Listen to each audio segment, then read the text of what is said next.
Visto que acabamos de aludir à coagulação e à solução herméticas, e embora já tenhamos falado delas um pouco em diversas ocasiões, talvez não seja inútil exprimir com precisão ainda, a respeito, certas noções que têm relação bastante direta com o que expusemos até aqui.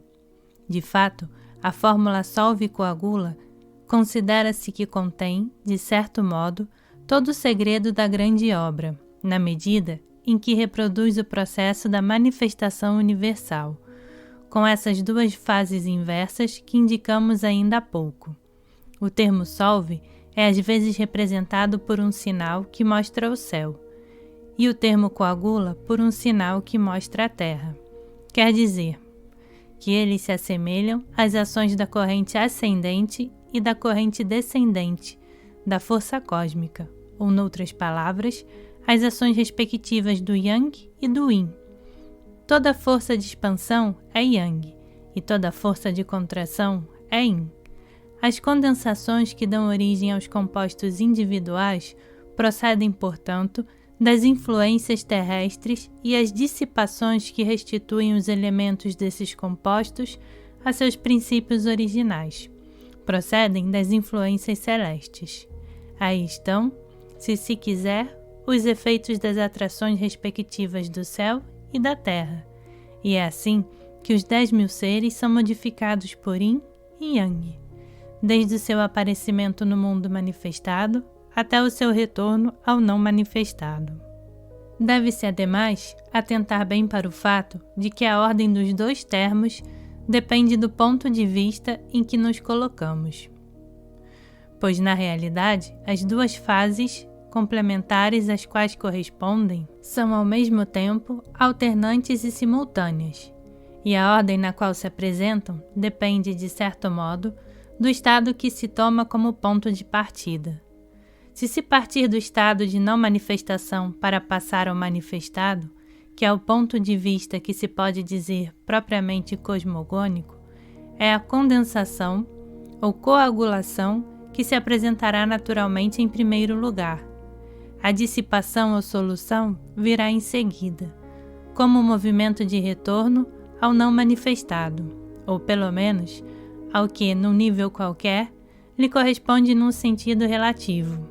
Se, ao contrário, se partisse de um dado estado da manifestação, dever-se-ia considerar primeiro uma tendência à solução do que se encontra nesse estado, e então uma fase ulterior de coagulação seria o retorno a outro estado de manifestação. É preciso, além disso, acrescentar que essa solução e essa coagulação, relativamente ao estado antecedente e ao estado consequente, respectivamente, podem ser perfeitamente simultâneas em realidade. Por outro lado, e isso é ainda mais importante, as coisas apresentam-se em sentido inverso, conforme as consideramos do ponto de vista do princípio, ou ao contrário, como acabamos de fazer do ponto de vista da manifestação, de tal modo que, poder-se-ia dizer, o que é Yin de um lado é Yang do outro, e inversamente, embora, por outro lado, só por uma forma bastante inadequada de falar, se possa relacionar ao próprio princípio uma dualidade como a do Yin e do Yang. De fato, como já o indicamos noutra obra, é o espir ou movimento de expansão principal que determina a coagulação do manifestado e o aspir, ou movimento de contração principal que determina sua solução, e seria exatamente a mesma coisa se, em vez de empregar o simbolismo das duas faces da respiração, se empregasse o do outro movimento do coração. Além disso, pode-se evitar a impropriedade de linguagem que assinalávamos há pouco por meio de uma observação bastante simples. O céu, como polo positivo da manifestação, representa de maneira direta o princípio em relação a esta, enquanto a Terra, como polo negativo, só pode representar uma imagem invertida dela. A perspectiva da manifestação relacionará, portanto, muito naturalmente ao princípio mesmo o que pertence realmente ao céu, e é assim que o movimento do céu, movimento no sentido puramente simbólico, é claro, visto que não há aí nada de espacial, será atribuído de certo modo ao princípio, apesar de este ser necessariamente imutável. No fundo, o mais exato é falar como fazíamos um pouco antes, das atrações respectivas do céu e da terra, exercendo-se em sentido inverso um do outro.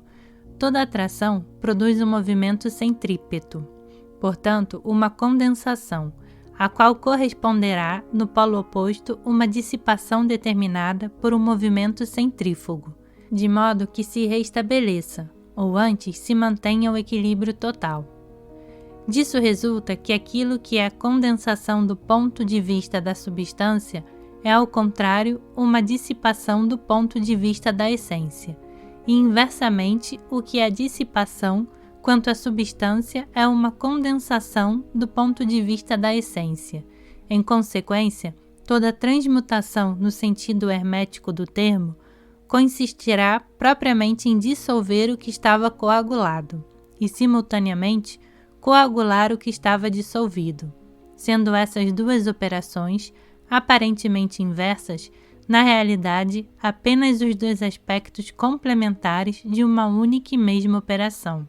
É por isso que os alquimistas dizem frequentemente que a dissolução do corpo é a fixação do espírito, e inversamente, não sendo espírito e corpo, em síntese, outra coisa que não o aspecto essencial e o aspecto substancial do ser.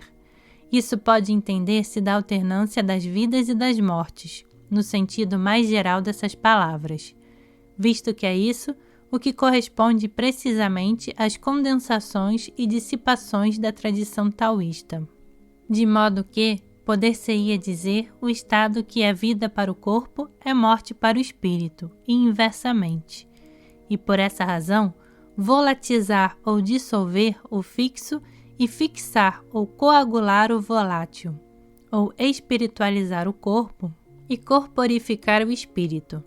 É dito ainda tirar o vivo do morto e o morto do vivo, o que é também, por outro lado, uma expressão alcorânica. A transmutação implica, portanto, num ou noutro grau, uma espécie de reviravolta das relações costumeiras, queremos dizer tais como são consideradas do ponto de vista do homem comum. Reviravolta que é, além disso, em realidade, antes um restabelecimento das relações normais.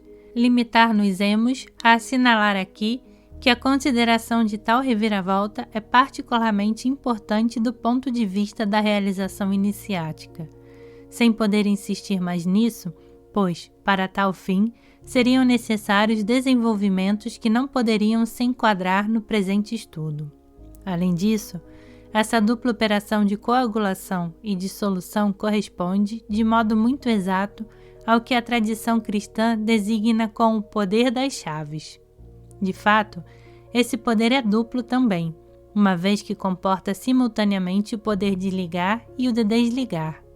Ora, ligar é evidentemente a mesma coisa que coagular, e desligar a mesma coisa que dissolver. E a comparação de diferentes símbolos tradicionais confirma ainda essa correspondência de modo tão nítido quanto possível. Sabe-se que a figuração mais habitual do poder de que se trata é a de duas chaves, uma de ouro e outra de prata, que se referem respectivamente à autoridade espiritual e ao poder temporal, ou à função sacerdotal e à função real, e também, do ponto de vista iniciático, aos mistérios maiores e aos mistérios menores.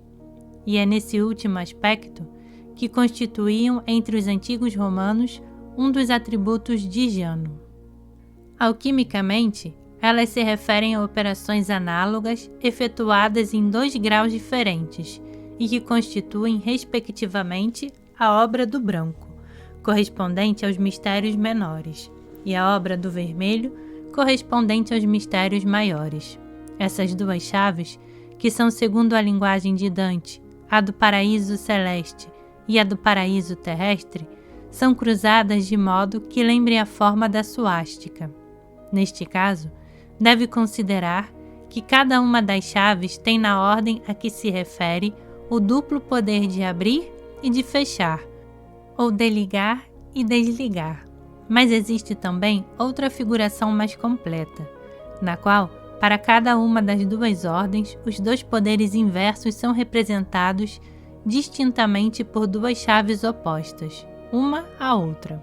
Essa figuração é a da suástica dita clavígera, precisamente porque um de seus 4 ramos é formado de uma clave.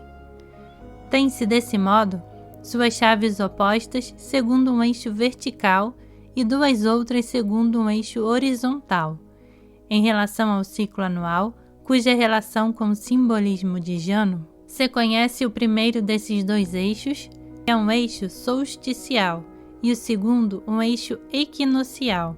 Aqui, o eixo vertical ou solsticial se relaciona com a função sacerdotal e o eixo horizontal ou equinocial com a função real. A relação desse símbolo com a dupla espiral é estabelecida pela existência de outra forma de suástica, que é uma de forma de ramos curvos, com a aparência de 2 S's cruzados. A dupla espiral pode naturalmente se identificar, seja a parte vertical dessa suástica, seja a sua parte horizontal. É verdade que a dupla espiral é, na maioria das vezes, colocada horizontalmente para pôr em evidência o caráter complementar e, de certo modo, simétrico das duas correntes da força cósmica. Mas, por outro lado, a curva que é o seu equivalente no yin-yang é, ao contrário, colocada em geral verticalmente. Poder-se-á, portanto, segundo o caso, considerar de preferência uma ou outra dessas duas posições, que se encontram reunidas na figura da suástica de ramos curvos, e que correspondem então, respectivamente, aos 2 domínios em que o poder das chaves se exerce. A esse mesmo poder das chaves correspondem também, nas tradições hindu e tibetana, o duplo poder do Vajra. Esse símbolo é, como se sabe, o do raio, e suas 2 extremidades formadas de pontas em forma de chama correspondem aos 2 aspectos opostos do poder representado pelo raio: geração e destruição, vida e morte. Se liga o Vajra ao eixo do mundo. Essas 2 extremidades correspondem aos 2 polos, assim como aos solstícios. Deve, portanto, ser colocado verticalmente, o que se coaduna, aliás, com seu caráter de símbolo masculino, assim como o fato de que é essencialmente um atributo sacerdotal. Tido assim na posição vertical, o Vajra representa a via do meio, que é também, como veremos mais adiante, a via do céu. Mas ele pode ser inclinado de um lado ou do outro. Então, essas 2 posições correspondem às 2 vias tântricas, de direita e esquerda, Dakshina Marga e Vama Marga. Podendo essa direita e essa esquerda, aliás, serem postas em relação com os pontos equinociais, do mesmo modo que o alto e o baixo o são com os pontos solsticiais. Evidentemente, muito haveria que dizer sobre tudo isso, mas para não nos afastarmos demais de nosso tema, contentar-nos-emos aqui com essas poucas indicações e concluiremos sobre isso dizendo que o poder do Vajra, ou poder das chaves, que no fundo é idêntico a ele, implicando o manejo e operação das forças cósmicas em seu duplo aspecto de Yin e Yang, não é, em última análise, mais do que o próprio poder de governar a vida e a morte.